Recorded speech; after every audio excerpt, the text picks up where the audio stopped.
أعوذ بالله من الشيطان الرجيم. وإذا جاءك الذين يؤمنون بآياتنا فقل سلام عليكم كتب ربكم على نفسه الرحمة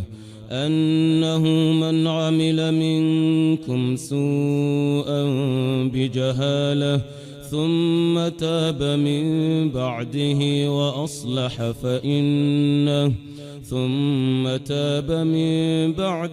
وأصلح فأنه غفور رحيم. وكذلك نفصل الآيات ولتستبين سبيل المجرمين. قل إني نهيت أن أعبد الذين تدعون من دون الله قل لا أتبع أهواءكم قد ضللت إذا وما أنا من المهتدين. قل إني على بينة من ربي وكذبتم به ما عندي ما تستعجلون به إن الحكم إلا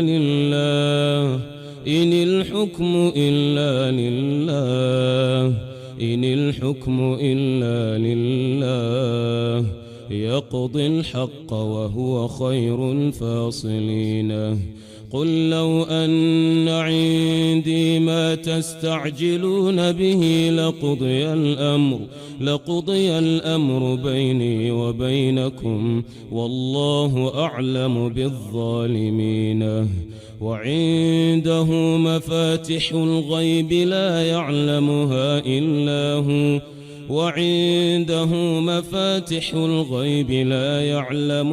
إلا هو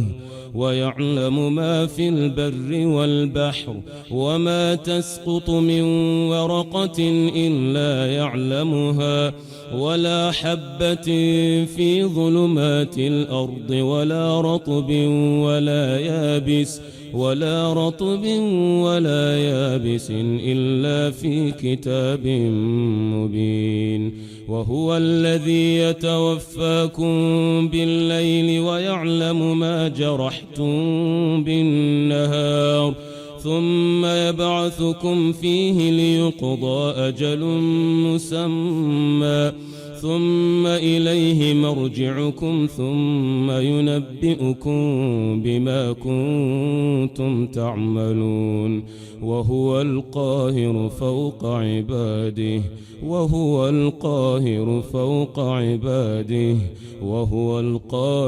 فوق عباده ويرسل عليكم حفظه حتى إذا جاء أحدكم الموت توفته رسلنا وهم لا يفرطون ثم ردوا إلى الله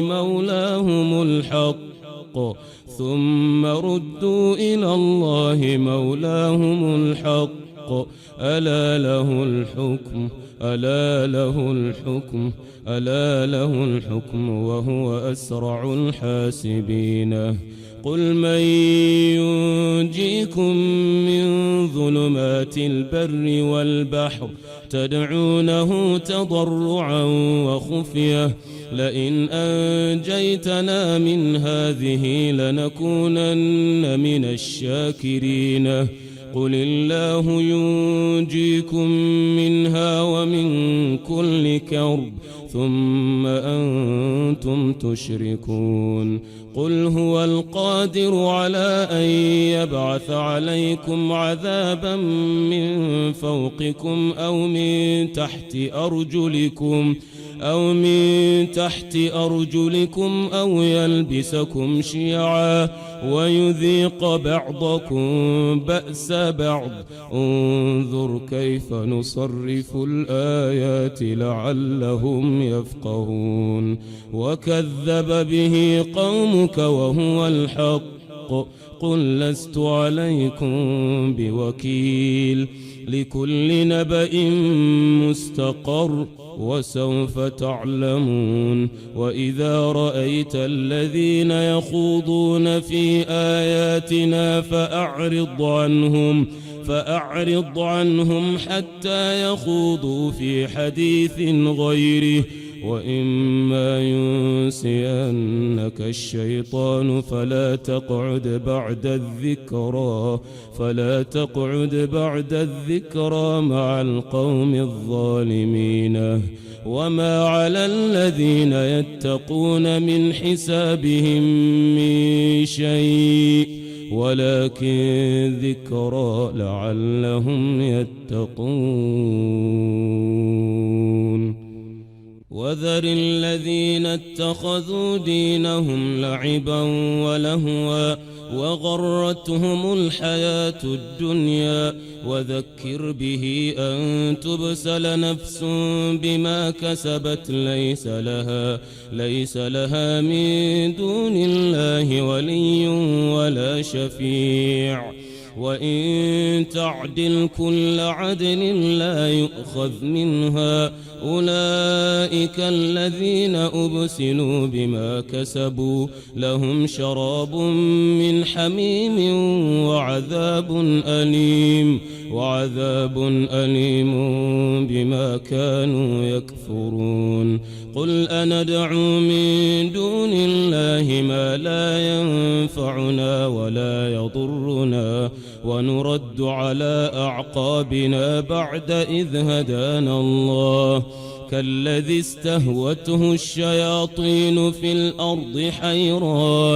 حيران له أصحاب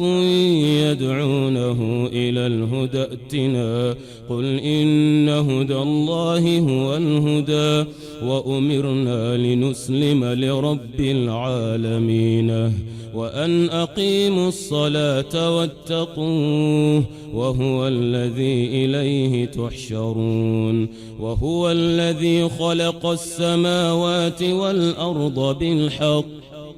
ويوم يقول كن فيكون قوله الحق،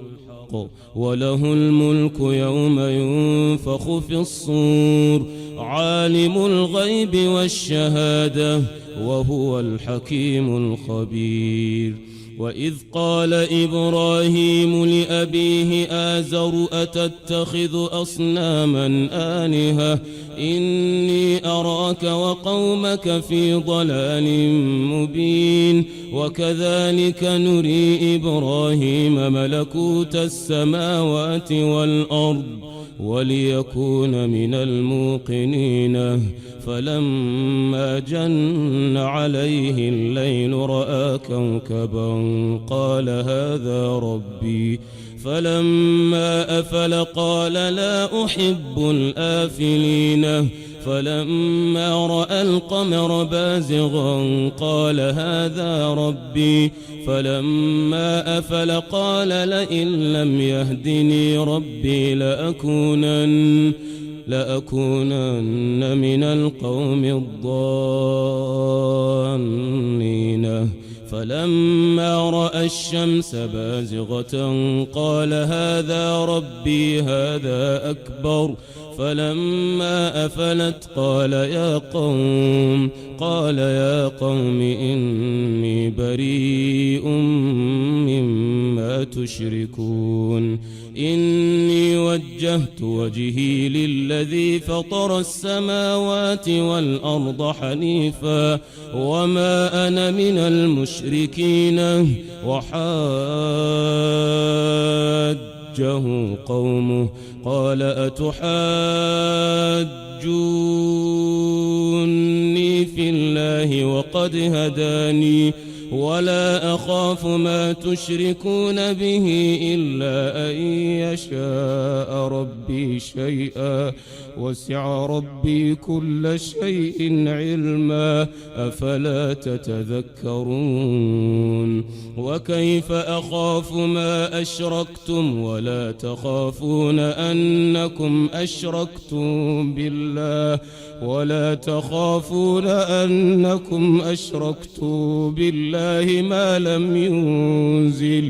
ما لم ينزل به عليكم سلطانا، فأي الفريقين أحق بالأمن إن كنتم تعلمون. الذين آمنوا ولم يلبسوا إيمانهم بظلم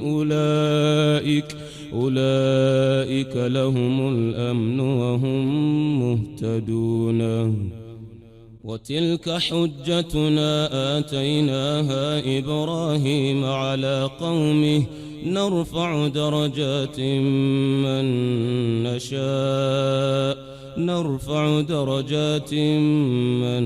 نشاء إن ربك حكيم عليم. ووهبنا له إسحاق ويعقوب كلا هدينا ونوحا هدينا من قبل ومن ذريته داود وسليمان وأيوب ويوسف وموسى وهارون وكذلك نجزي المحسنين. وزكريا ويحيى وعيسى وإلياس كل من الصالحين وإسماعيل واليسع ويونس ولوطا وكلا فضلنا على العالمين. ومن آبائهم وذرياتهم وإخوانهم واجتبيناهم وهديناهم إلى صراط مستقيم. ذلك هدى الله يهدي به من يشاء من عباده ولو أشركوا لحبط عنهم ما كانوا يعملون. أولئك الذين آتيناهم الكتاب والحكم والنبوة فإن يكفر بها هؤلاء فقد وكلنا بها قوما ليسوا بها بكافرين. أولئك الذين هدى الله فبهداه مقتده. قل لا أسألكم عليه أجرا إن هو إلا ذكرى للعالمين. وما قدروا الله حق قدره إذ قالوا ما أنزل الله على بشر من شيء. قل من أنزل الكتاب الذي جاء به موسى نورا وهدى للناس تجعلونه قراطيس تبدونها وتخفون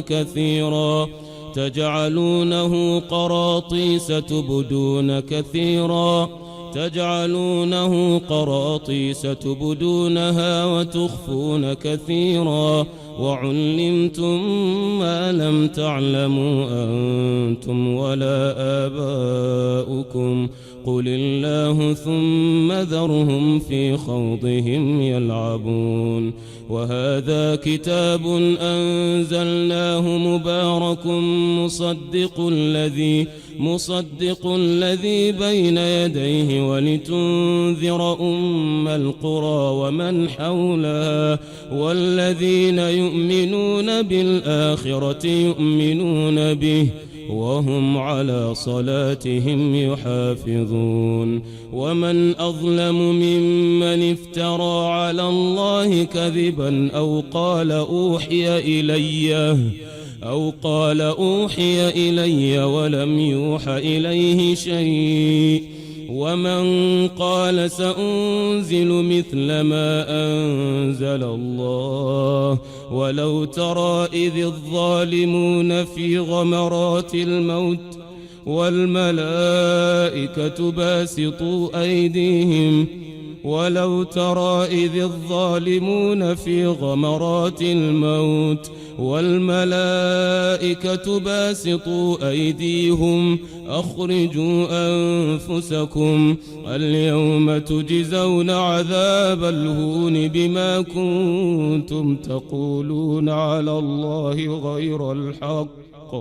وكنتم عن آياته تستكبرون ولقد جئتمونا فرادا كما خلقناكم أول مرة وتركتم ما خولناكم وراء ظهوركم وما نرى معكم شفعاءكم الذين زعمتم أنهم فيكم شركاء لقد تقطع بينكم وضل عنكم ما كنتم تزعمون إن الله فالق الحب والنوى يخرج الحي من الميت ومخرج الميت من الحي ذلكم الله فأنى تؤفكون فالق الإصباح وجاعل الليل سكنا والشمس والقمر حسبانا ذلك تقدير العزيز العليم وهو الذي جعل لكم النجوم لتهتدوا بها في ظلمات البر والبحر قد فصلنا الآيات لقوم يعلمون وهو الذي أنشأكم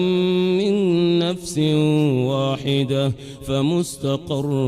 ومستودع قد فصلنا الآيات لقوم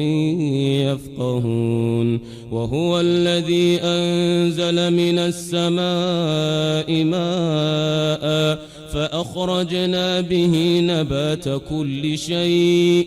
فأخرجنا منه خضرا نخرج منه حبا متراكبا ومن النخل من طلعها قنوان دانية وجنات من أعناب والزيتون والرمان مشتبها وغير متشابه انظروا إلى ثمره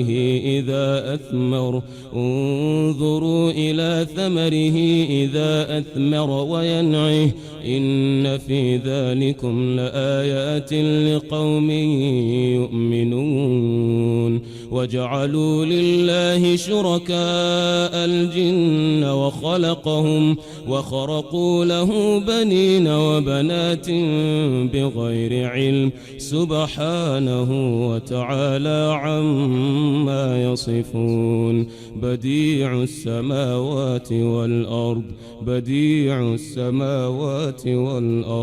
بديع السماوات والأرض أنى يكون له ولد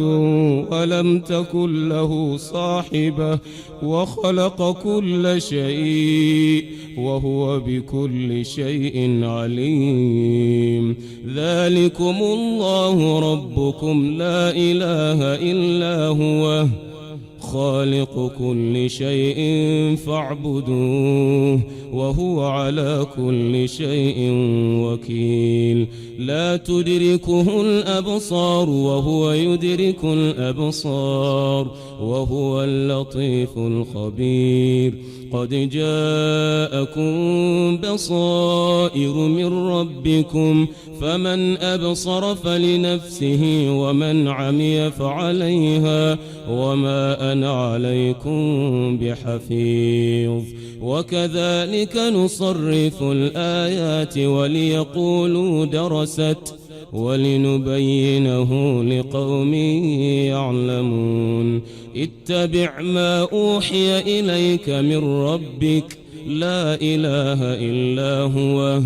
وأعرض عن المشركين ولو شاء الله ما أشركوا وما جعلناك عليهم حفيظا وما أنت عليهم بوكيل ولا تسبوا الذين يدعون من دون الله فيسبوا الله عدوا بغير علم كذلك زينا لكل أمة عملهم ثم إلى ربهم مرجعهم فينبئهم بما كانوا يعملون وأقسموا بالله جهد أيمانهم لئن جاءتهم آية ليؤمنن بها قل إنما الآيات عند الله وما يشعركم إنها إذا جاءت لا يؤمنون ونقلب أفئدتهم وأبصارهم كما لم يؤمنوا به أول مرة ونذرهم في طغيانهم يعمهون ولو أننا نزلنا إليهم الملائكة وكلمهم الموتى وحشرنا عليهم كل شيء قبلا ما كانوا ليؤمنوا إلا أن يشاء الله ولكن أكثرهم يجهلون وكذلك جعلنا لكل نبي عدوا شياطين الإنس والجن يوحي بعضهم إلى بعض زخرف القول غرورا ولو شاء ربك ما فعلوه فذرهم وما يفترون ولتصغى إليه أفئدة الذين لا يؤمنون بالآخرة وليرضوه وليقترفوا ما هم مقترفونه أفغير الله أبتغي حكما وهو الذي أنزل إليكم الكتاب مفصلا والذين آتيناهم الكتاب يعلمون أنه منزل من ربك بالحق فلا تكونن من الممترين وتمت كلمة ربك صدقا وعدلا لا مبدل لكلماته وهو السميع العليم وإن تطع أكثر من في الأرض يضلوك عن سبيل الله إن يتبعون إلا الظن وإن هم إلا يخرصون إن ربك هو أعلم من يضل عن سبيله وهو أعلم بالمهتدين فكلوا مما ذكر اسم الله عليه إن كنتم بآياته مؤمنين وما لكم ألا تأكلوا مما ذكر اسم الله عليه وقد فصل لكم ما حرم عليكم إلا ما اضطررتم إليه وإن كثيرا ليضلون بأهوائهم بغير علم إن ربك هو أعلم بالمعتدين وذروا ظاهر الإثم وباطنه إن الذين يكسبون الإثم سيجزون بما كانوا يقترفون ولا تأكلوا مما لم يذكر اسم الله عليه وإنه لفسق وإن الشياطين ليوحون إلى أوليائهم ليجادلوكم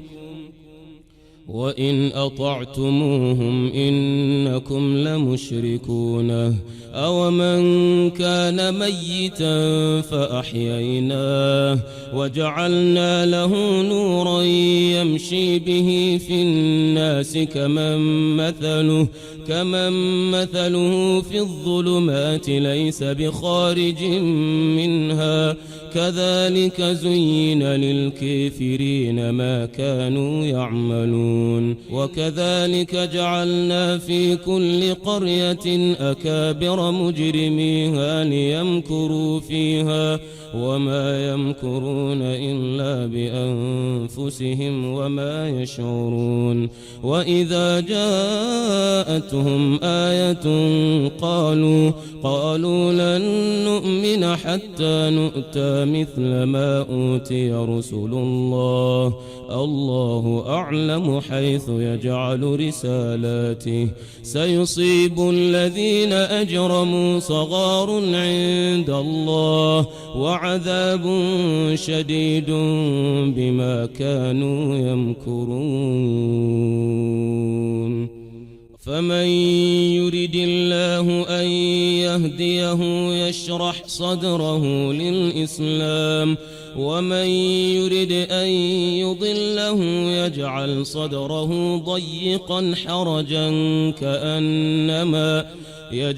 صدره ضيقا حرجا كأنما يصعد في السماء كذلك يجعل الله الرجس على الذين لا يؤمنون وهذا صراط ربك مستقيما قد فصلنا الآيات لقوم يذكرون لهم دار السلام عند ربهم وهو وليهم بما كانوا يعملون ويوم نحشرهم جميعا يا معشر الجن قد استكثرتم من الإنس وقال أولياؤهم من الإنس ربنا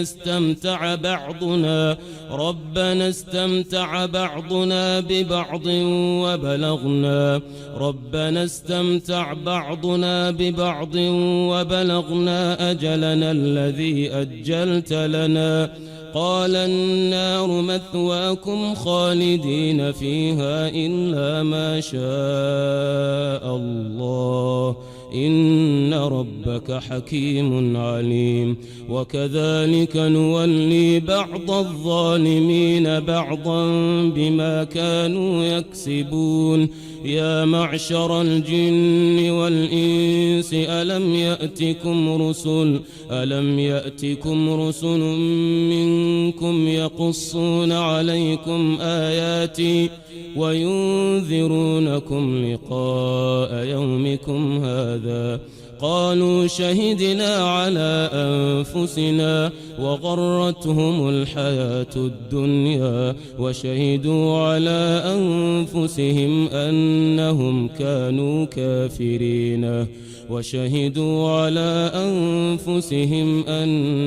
كانوا كافرين ذلك أن لم يكن ربك مهلك القرى بظلم وأهلها غافلون ولكل درجات مما عملوا وما ربك بغافل عما يعملون وربك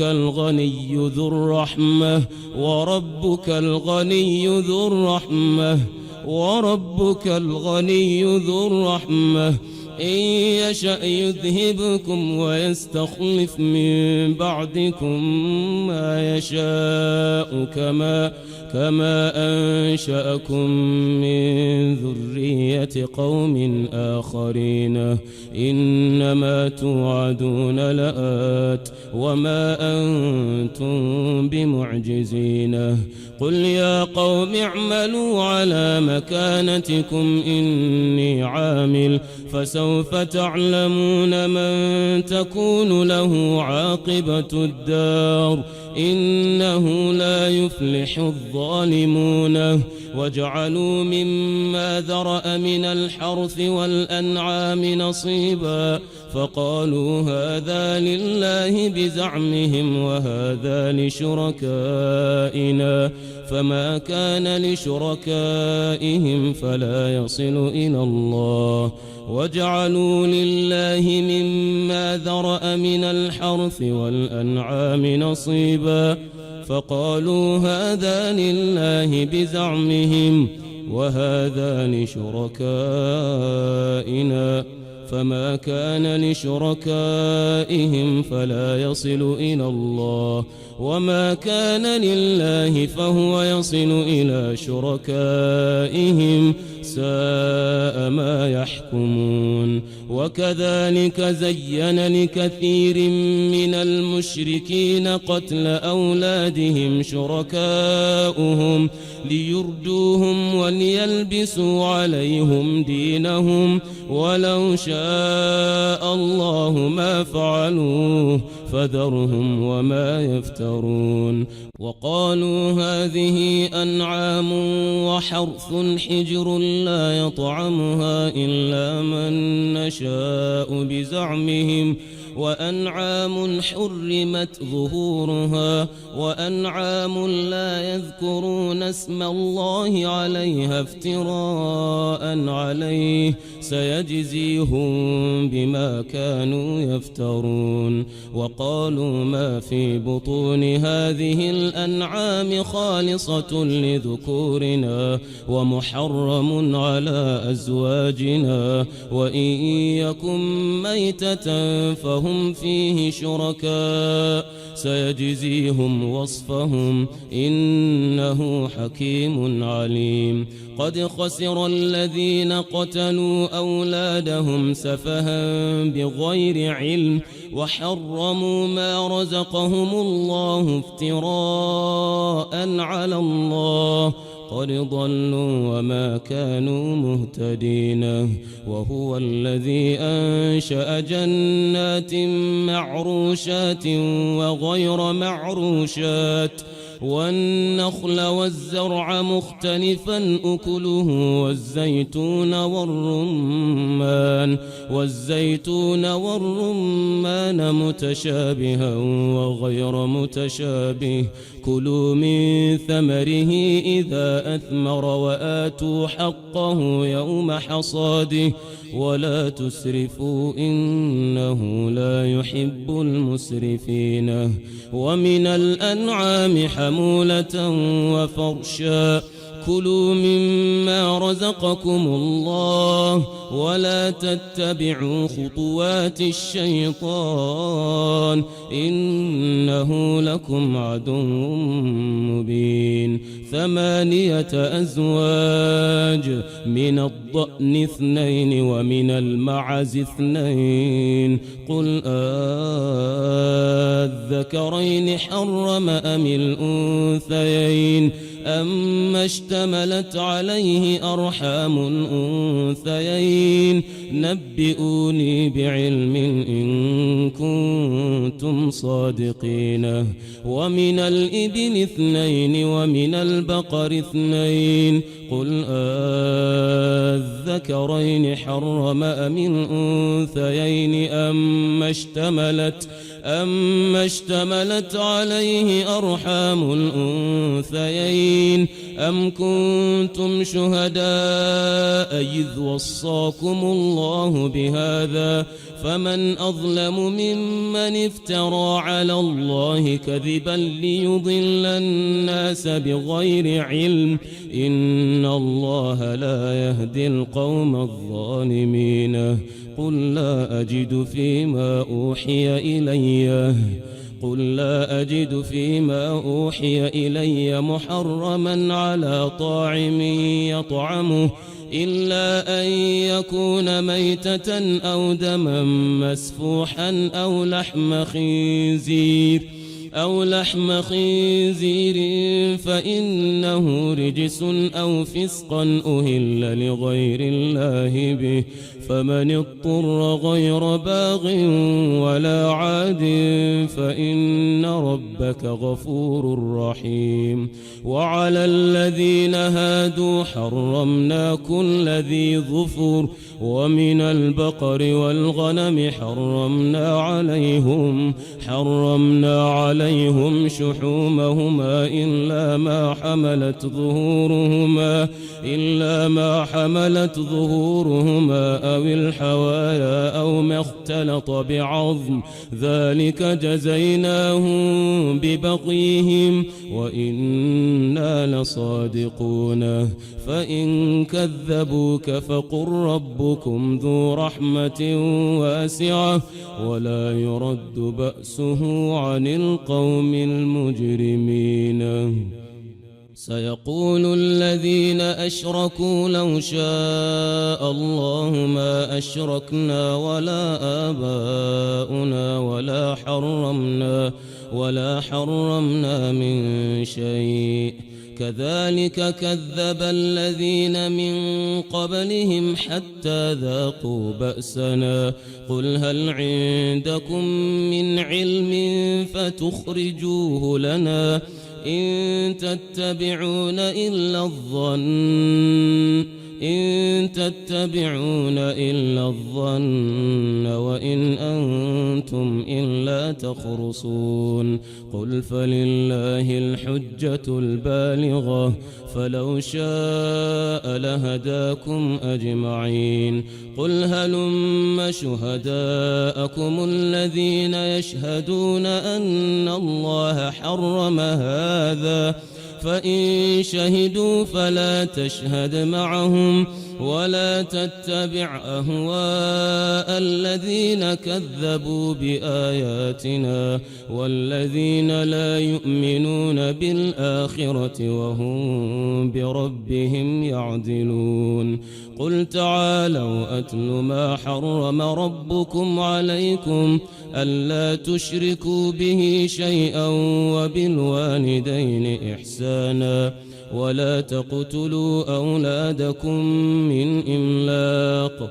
نحن نرزقكم وإياهم ولا تقربوا الفواحش ما ظهر منها وما بطن ولا تقتلوا النفس التي حرم الله إلا بالحق ذلكم وصاكم به لعلكم تعقلون. ولا تقربوا مال اليتيم إلا بالتي هي أحسن حتى يبلغ أشده وأوفوا الكيل والميزان بالقسط لا نكلف نفسا إلا وسعها وإذا قلتم فاعدلوا ولو كان ذا قربى وبعهد الله أوفوا ذلكم وصاكم به لعلكم تذكرون. وأن هذا صراطي مستقيما فاتبعوه ولا تتبعوا السبل فتفرق بكم عن سبيله ذلكم وصاكم به لعلكم تتقون. ثم آتينا موسى الكتاب تماما على الذي أحسن وتفصيلا لكل شيء وهدى ورحمة لعلهم بلقاء ربهم يؤمنون. وهذا كتاب أنزلناه مبارك فاتبعوه واتقوا لعلكم ترحمون. أن تقولوا إنما أنزل الكتاب على طائفتين من قبلنا وإن كنا عن دراستهم لغافلين أو تقولوا لو أنا أنزل علينا الكتاب لكنا أهدى منهم فقد جاءكم بينة من ربكم وهدى ورحمة فمن أظلم ممن كذب بآيات الله وصدف عنها سنجزي الذين يصدفون عن آياتنا سوء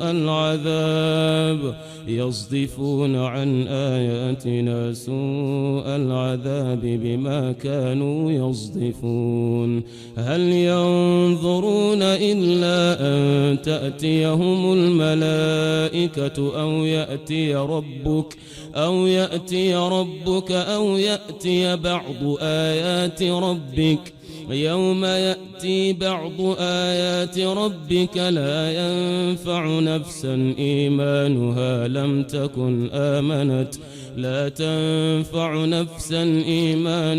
لم تكن آمنت من قبل أو كسبت في إيمانها خيرا قل انتظروا إنا منتظرون إن الذين فرقوا دينهم وكانوا شيعا لست منهم في شيء إنما أمرهم إلى الله ثم ينبئهم بما كانوا يفعلون من جاء بالحسنة فله 10 أمثالها ومن جاء بالسيئة فلا يجزى إلا مثلها وهم لا يظلمون قل إنني هداني ربي إلى صراط مستقيم دينا قيما ملة إبراهيم حنيفا وما كان من المشركين قل إن صلاتي ونسكي ومحياي ومماتي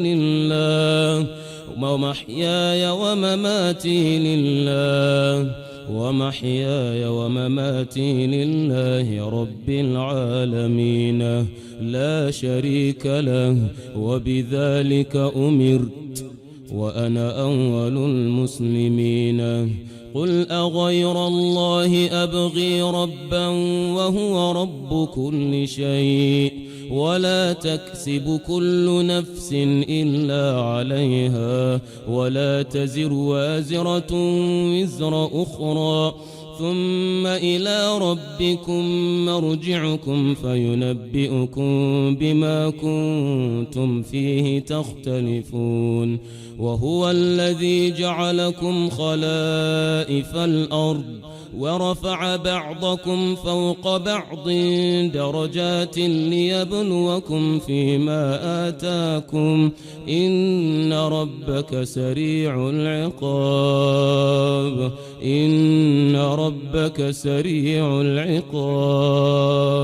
إن ربك سريع العقاب وإنه لغفور رحيم